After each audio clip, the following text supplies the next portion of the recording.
In this lesson, we'll learn a couple of different methods for managing reoccurring graphics. Alright, so in the previous lesson, we wrapped up learning about how to create a basic paragraph style. Now, if you remember earlier in this course, we talked about our client Infuse Interiors.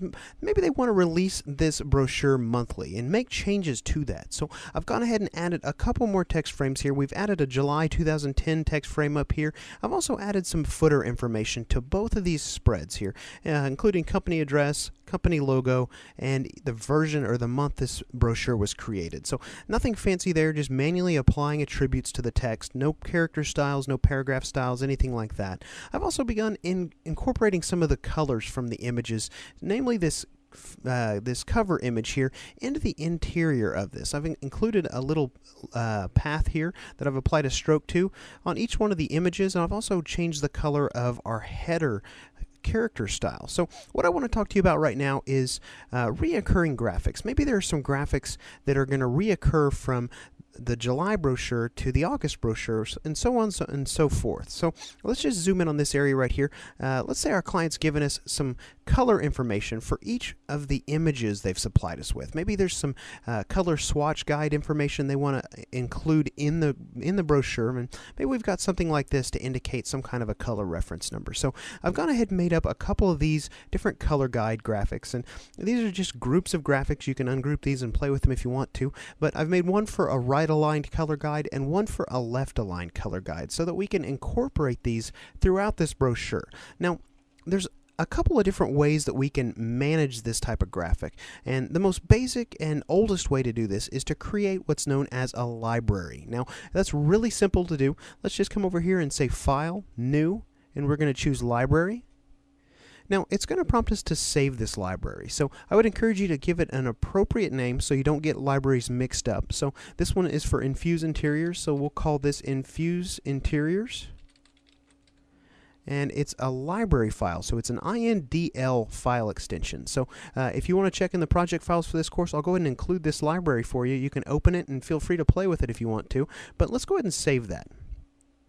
Now, you're going to notice here that a panel opens up, and it's the Infuse Interiors Library panel. Now notice there's nothing in this library, and that's because we haven't added anything to it yet. So let's go ahead and talk about a couple ways we can add items to this library.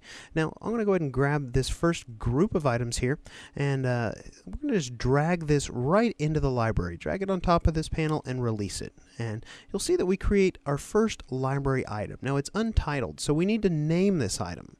So let's just double click on this library item, and you're going to see here this new information box comes up. Now we can set an object type here. We can give it a name. So let's call this one Color Guide, and let's put an R out there so we know that that's right aligned. We also have an opportunity to type an object description here. So I'm going to not do that right now. We'll just hit OK on that.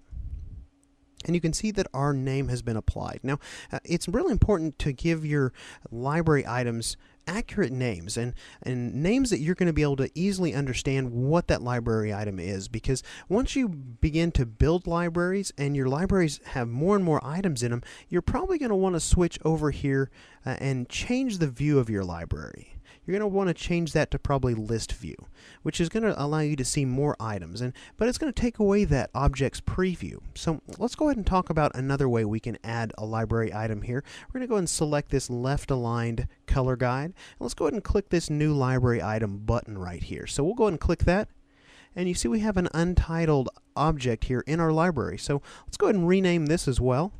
We'll call this Color Guide Left, and we'll just go ahead and hit OK on that. Now that we've created both of these two color guides in our library, we can feel free to come down here and drag them from our library into our layout wherever we need to. Then we can just come in and change the number that's associated with that color guide, and maybe even change the colors. So that's one way to bring your library items into your document. Now, a library can include any number of different documents, including text. So let's just say for a moment that we want to include all of this information in a library item. So let's just go ahead and drag a marquee selection around everything on this front cover panel, and let's add it to our library. I'll go ahead and do that just by clicking the new library item button there, and let's just go ahead and call this cover layout. Now, I mentioned that a library doesn't necessarily follow your document around. You can open a library independent of the document you're working on. So that's why we save that as a separate file. So I tell you what, let's go ahead and open that template file we created earlier in this course. I'll go ahead and hit Control-O to open this file, and there's that library we just saved. So I'm going to come up here and grab this 04template.indt. And if you remember, we saved this with the frame information as well as the logo information here. So I'm just going to, for the sake of this lesson, let's just go ahead and delete that. And we can either drag these items in from our library and drop them into our layout, or maybe we want them to be in exactly the same place that they came from in the original layout. So I'm going to come over here and I'm going to right click on my cover layout library item here, and I'm going to place this item. Now by doing this, it's going to use the same coordinates as the original file. So you can see that it dropped our front cover layout in the exact same spot. That's because this file was formatted the exact same. This may not work the same way if you are working in a file that's formatted for different sizes than the original file. So just understand that. Let's go ahead and close out of this untitled document here and not save those changes.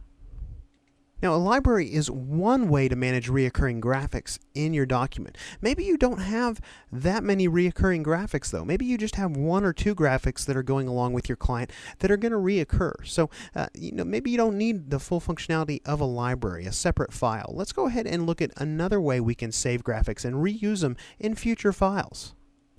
This method is known as creating what's called a snippet. Now, there's a couple ways we can create a snippet here. I want to just go ahead and use these two color guide examples again, and let's go ahead and select this color guide, this right aligned color guide. The first way is to export a snippet. Now, we can do that by coming up to File and choosing Export. And notice here in the export menu, one of the options in the Save As type, let me just pull this window up a little further for you. One of the options here is InDesign Snippet. So I'm going to go ahead and save this as an InDesign Snippet, and let's just call this Color Guide Right.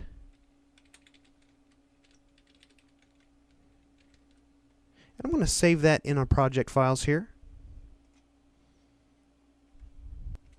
And I tell you what, let's go ahead and come over here to MiniBridge and see if we can't locate that file we just exported. So I'm going to scroll down here in the project files for this course, looking for that snippet.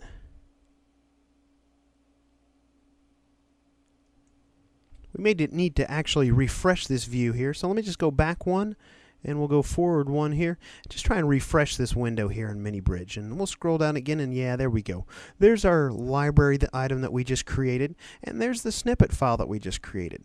So now we can come in and just drag this snippet right into our InDesign file and drop it wherever we'd like it to go. And notice that it comes up loaded into our cursor, so we can just draw this in, or even just drop it.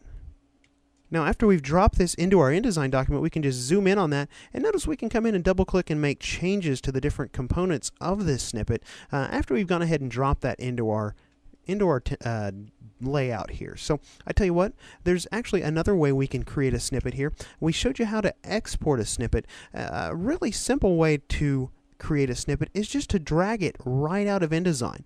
Maybe you have an Internet Explorer or a Finder window open, and you can just drag your graphic, maybe this left aligned color guide, right into that window. In this case, let's go ahead and just drag one right here into our bridge window. So I'm going to just drag that over here and drop that in. And let's scroll down here.